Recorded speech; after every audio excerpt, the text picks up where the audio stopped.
चलता रहूँगा मंजिल की ओर, चलने में माहिर बन जाऊँगा, मंजिल मिलेगी या एक अच्छा मुसाफिर बन जाऊँगा। तो चलिए एक नई उम्मीद और एक नई किरण को जगाने के लिए मिस्टर ध्रुव देव गुप्ता जी, तो आइए चलते हैं एक जागरूक और एक होनहार और बहुत ज़्यादा जज्बे वाले, पूरी फुल ऑफ पैशन के साथ में मुलाकात करवाते हैं मिस्टर ध्रुव देव गुप्ता जी से। सर प्लीज़ सबसे पहले आप ऑडियंस को अपने बारे में बताइए सर प्लीज़, कि ताकि वो आपसे मुखातिब हो सके और ये जान सके कि बदायूं की धरती में भी एक ऐसे शख्स का जन्म है जो बुराई को हमेशा के लिए ख़त्म करने की कोशिश में लगातार प्रयत्न कर रहे हैं।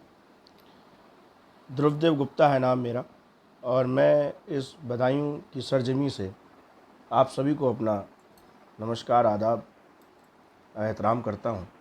भाई ने बहुत ज़्यादा मेरे बारे में बोल दिया, लेकिन ये आपकी मोहब्बतें हैं मेरे प्रति।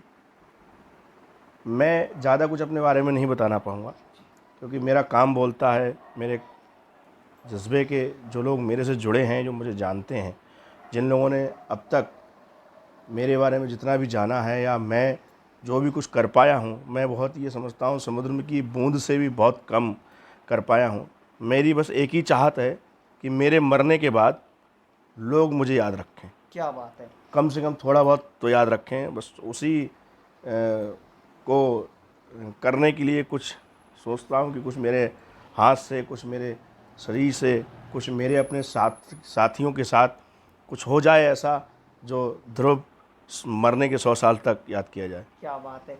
इसी पे मुझे भगवत गीता का एक श्लोक याद आता है कि कर्मण्यवाधिकारस्ते माँ फलेषु कदाचना माँ कर्म फल हेतुर्भु माते संगोस्तु कर्मणि, कि कर्म किए जा और फल की आशा का त्याग कर दीजिए। आज और इसी तरह हम सभी लोगों को आगे बढ़ना है, जिस तरीके से हमारे मिस्टर ध्रुव देव गुप्ता जी अपने अथक प्रयास से वो सब करके दिखाने की कोशिश में जुटे हुए हैं जो आज तक शायद कोई कर दिखाने की अपने अंदर ललक बिल्कुल नहीं रखता। तो सर जिस तरीके से आप एनजीओ के एक मालिक हैं, बहुत बड़ी एनजीओ के हमारे सर जो है एक मालिक हैं, तो वो एनजीओ पूरे बदायूं में ही एक अच्छा रोल निभा रही है। तो जिस तरीके से कोरोना वायरस और लॉकडाउन का समय है, तो क्या आपकी भी एनजीओ औरों की जो एनजीओ हैं उनकी तरह बिल्कुल बंद सी हो गई है कोरोना वायरस के डर के मारे, या वो भी अभी तक जोश में है आपकी तरह बिल्कुल?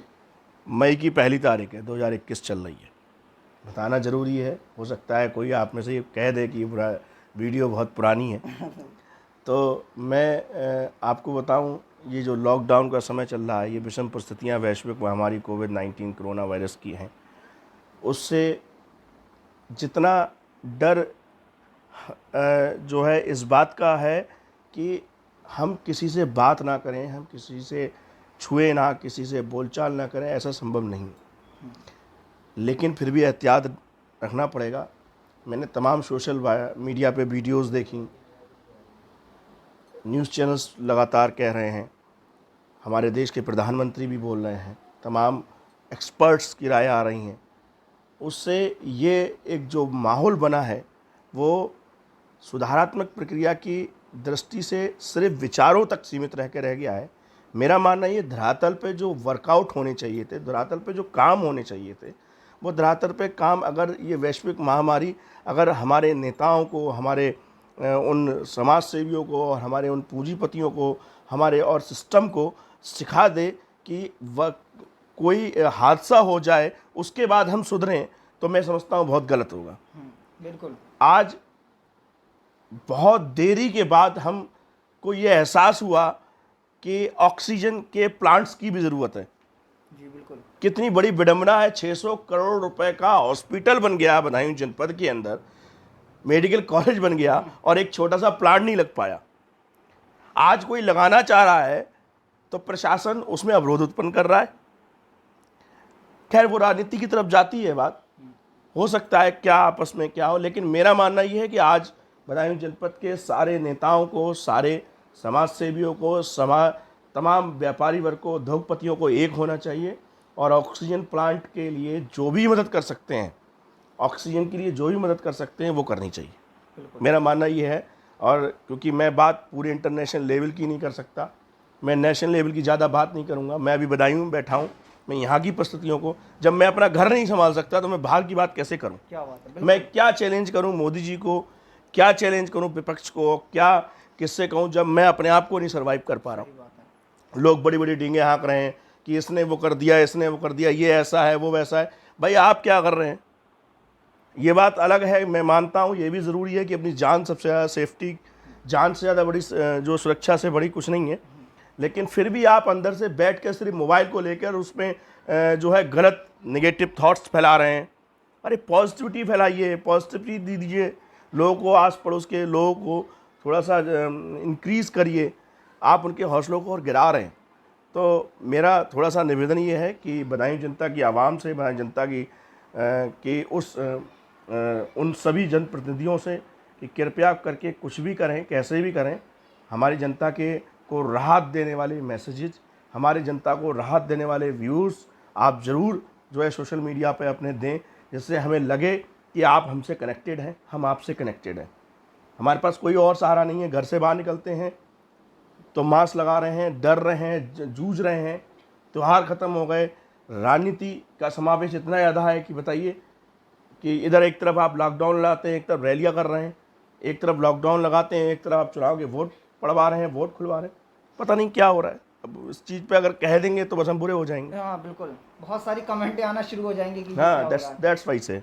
जैसा कि आप सभी लोगों ने देखा, एक जज्बे, एक जुनून के साथ में मिस्टर ध्रुव देव गुप्ता जी ने अपने जिस तरीके से विचारों को प्रदान किया है हम सभी लोगों के लिए, हमें लगता है कि शायद अब बदलाव का वक्त आ गया। हमें धर्म से उठ के अब बातें करनी चाहिए, हमें राजनीति उससे उठ के भी एक अच्छी पहल करनी चाहिए जो पूरी मानवता को समेट ले अपने अंदर। तो इसी मानवता को जो समेटने की बात करी जाती है वो हमारे मिस्टर ध्रुव देव गुप्ता जी द्वारा करी जाती है कि ताकि मानवता को ही सर्वोपरि माना जाए, ना कि किसी स्पेशल पर्टिकुलर पॉलिटिशियन को, पार्टी को, या फिर किसी पर्टिकुलर धर्म को। तो हमारे मिस्टर जो ध्रुव देव गुप्ता जी हैं वो अपने शब्दों से हर कहीं तहलका मचा देते हैं। जब बदायूं में जहां कहीं भी गलत देखते हैं तो मिस्टर ध्रुव देव गुप्ता जी ही एक ऐसे शख्स हैं बदायूं में जिनकी आवाज़ सबसे पहले जाती है।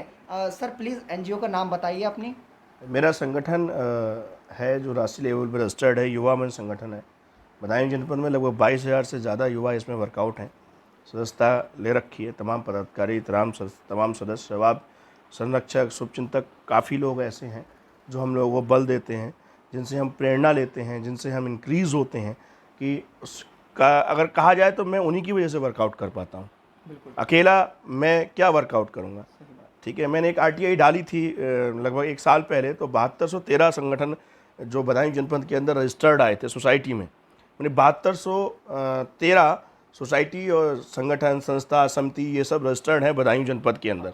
और 7200 सोसाइटी, संस्थाएं वर्कआउट करने में समझता हूँ 50 या 60 ही ऐसी होंगी जो धरातल पर वर्कआउट कर रही हैं। और ये भी शायद बहुत बड़ा आंकड़ा कह दिया। हाँ, नहीं, मेरे पास उसके साक्ष्य मैं आपको प्रोवाइड करा दूंगा। जी बिल्कुल। ठीक है, तो मैं अगर ये कहता हूँ, हो सकता है कोई बहुत पुरानी भी सोसाइटीज़ होंगी, कुछ बहुत पुराने रजिस्टर्ड होंगे, हो सकता है वो लोग नहीं हैं आज तो वर्कआउट नहीं करें। मैं समझता हूँ कुछ नहीं तो कम से कम 500 लोग, 500 संगठन, 500 समितियाँ, अगर संस्थाएं अगर वर्कआउट करें तो बदायूं का उद्धार हो सकता है, एक साथ आवाज़ अगर उठाएं तो। लेकिन ऐसा हो नहीं पा रहा है। आज मैं ये देखता हूँ कि हर संगठन, हर समिति, हर संस्था राजनीति के समावेश में ज़्यादा है। किसी ना किसी, मुझसे कहते हैं कुछ लोग ऐसे कि भाई आप हमारी वर्कआउट करिए, तो मैंने कहा मैं आपके लिए वर्कआउट करूँ? मैं एक सोशलिस्ट हूँ और मैं सोशलिस्ट की आवाज़ उठाता हूँ। मुझे अगर कोई कहे कि भाई इस पार्टी की आवाज़ उठाओ तो नहीं उठाऊंगा, मुझे लगेगी सही है तो उठाऊंगा भी। कोई कहे दूसरी पार्टी की आवाज़ उठाओ, नहीं उठाऊंगा, मुझे सही लगेगी तो उठाऊंगा भी। ठीक है, अब हमारे लोगों को फ़ायदा होना चाहिए, जनता को फ़ायदा होना चाहिए, जनता की आवाम को फ़ायदा होना चाहिए, यूथ को फ़ायदा हो, छात्रों को फ़ायदा हो, भाई उन लोगों सबके लिए फ़ायदा हो। तमाम संगठन के माध्यम से तमाम इतने काम हैं जितने करे हैं, शायद मैं समझता हूँ, मुझे तो याद भी नहीं है आज तक। जो मैं सबसे बड़ा जो है आभारी हूँ उन लोगों का जो लोग मेरे साथ मिलकर मेरे बल को सदैव बढ़ाते हैं, जो सदैव एक रात में भी अगर 2 बजे अगर मैं फ़ोन कर दूं तो मेरे लिए उनके दरवाजे खुले मिलते हैं। मेरी बस नीड इतनी सी है, एक जोड़ी कपड़े चाहिए, ठीक है, अपनी मोटरसाइकिल कार जो है उसमें थोड़ा तेल चाहिए, और दूसरे घर जाके खाना खा लेता हूँ। क्या बात, इतना ही पर्याप्त हो। मेरे भाई, मेरे बंद, मेरे अपने जितने हैं, वो अगर मैं उनको अगर ये बोल दूं कि मुझे इस चीज़ की ज़रूरत है तो मेरे को प्रोवाइड कराते हैं जितनी उनकी क्षमता है।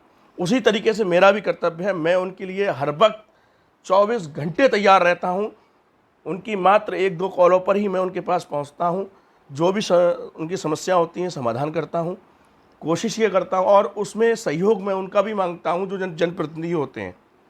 बदायूं जनपद के जनप्रतिनिधि सत्ता के हों, पक्ष के हों, विपक्ष के हों, मैं सबसे संबंध रखता हूँ और सबसे मिलकर रहता हूँ। मैं कोई राजनीतिक व्यक्ति नहीं हूँ। संगठन मेरा गैर राजनीतिक संगठन है, पूर्ण रूप से गैर राजनीतिक संगठन है। हमारे बायलॉज में है ये। कुछ दिनों बाद हमारी वेबसाइट भी ऑन द एयर हो जाएगी, तब उस पर भी पूरा एक ऑप्शन बनेगा। युवा मन संगठन से जो भी जुड़ना चाहता है उसके लिए हम एक ने वेबसाइट पे अपना एक फॉर्म हमने किया हुआ है, वो डायरेक्ट वहाँ से वो फॉर्म मोबाइल से ही फिलअप करेगा। ऐप भी हम इंस्टॉल करने जा रहे हैं, तो संख्या बढ़ेगी संगठन में। तो मेरा निवेदन है कि घर पे रहिए और प्रशासन से भी मेरी मांग है, विशेष मांग है कि ये चुनाव को बंद करें। ठीक है, स्कूलों की परीक्षाएं आपने रद्द करी हैं, दोबारा फिर आदेश आ गया कि फिर कराएंगे। थोड़ा सा उस पर विशेष ध्यान दें। और जो बात आपने मेरे को बीच में स्टार्टिंग हम जब करने वाले थे 5G, जी जी, दस 5G is very hygienic for environment. तो जो 5G का टेस्टिंग जो चल रहा है वो बहुत ज़्यादा हाइजीनिक है। 5G की टेस्टिंग को रोका जाना चाहिए, इस पर रिसर्च किया जाना चाहिए। साइंटिस्ट इस पर रिसर्च करें कि इसको कैसे रिड्यूस करें, इसको कैसे कम करें। हाँ, दैट्स वाई ये मान सकते हैं कि जब प्रोग्रेसिव इंडिया चाहिए, प्रोग्रेसिव यूथ चाहिए, प्रोग्रेसिव मार्केट चाहिए, तो 5G चाहिए।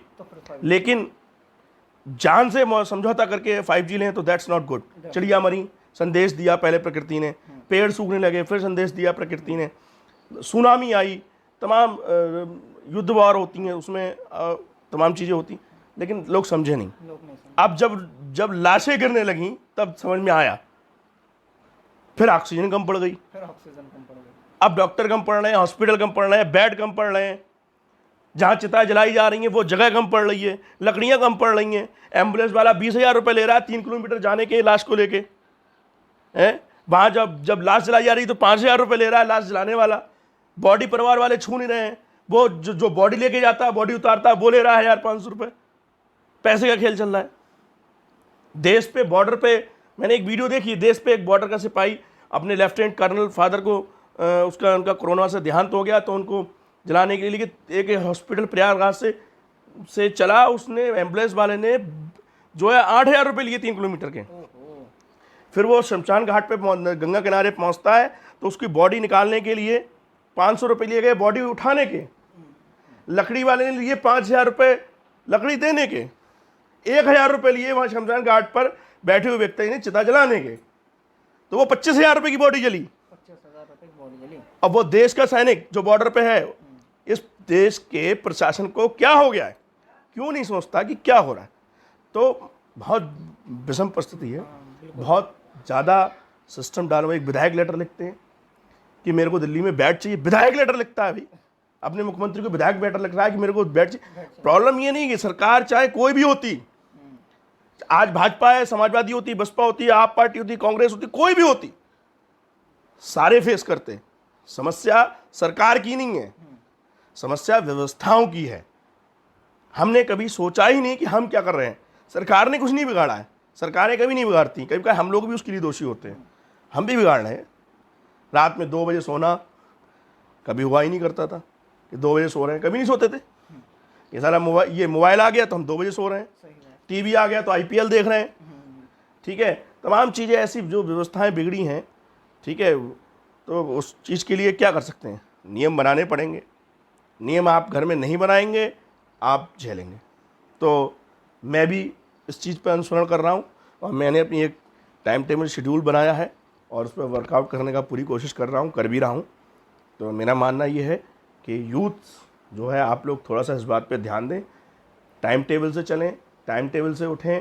टाइम टेबल ही बहुत ज़रूरी है लाइफ के अंदर। अनगढ़ चीज़ों से दूर रहें, नशे के आदी ना बने, नशे को छोड़ें, खाने पीने की व्यवस्थाओं को मैनेज रखें। और ज़्यादा क्या कह सकता हूँ, कहने को तो बहुत है भाई। मैं यूथ का थोड़ा सा सरदार हूँ, थोड़ा सा कहीं छोटा मोटा, तो मैं बहुत 2.5 घंटे 3 घंटे नॉन स्टॉप बोल सकता हूँ, मुझे कोई दिक्कत नहीं है। आपकी पावर ऑफ टॉकिंग है। तो मैं बस इतना ही कहना चाहता हूँ अपने युवा मंच संगठन के उन सभी 22,000 यूथ को कि वे अपने जहाँ जहाँ हैं सब जगह ये मैसेज, ये वीडियो भाई की चैनल की शेयर करें, बढ़ाएं इसको आगे और इस सोशल मैसेज को सब जगह इनक्रिएट करें और अपनी चर्चा करें कि कहीं कोई इस कोविड-19 में घर से बाहर ना निकले। ज़रूरत हो तभी बाहर निकलें, एहतियात से निकलें, सैनिटाइज़र लेके चलें, मास्क लगा के निकलें और सोशल डिस्टेंसिंग का पालन करें।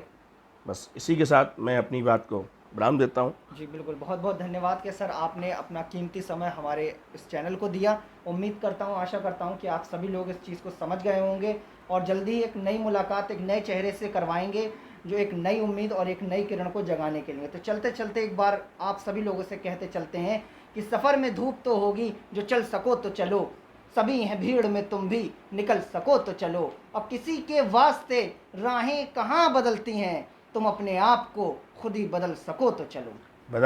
बदायूं के एक बहुत बड़े शायर कवि उर्मेश शंकरदास जी, जैसे मैं बहुत उनकी शब्दावली से, उनकी व्यूअर से बहुत इंस्पायर होता हूँ। तो दो लाइनें आपके लिए कहता हूँ। बेवजह ज़िंदगी पर कोई बोझ ना भारी रखिए, बेवजह ज़िंदगी पर कोई बोझ ना भारी रखिए, ये ज़िंदगी जंग है, इस जंग को जारी रखिए।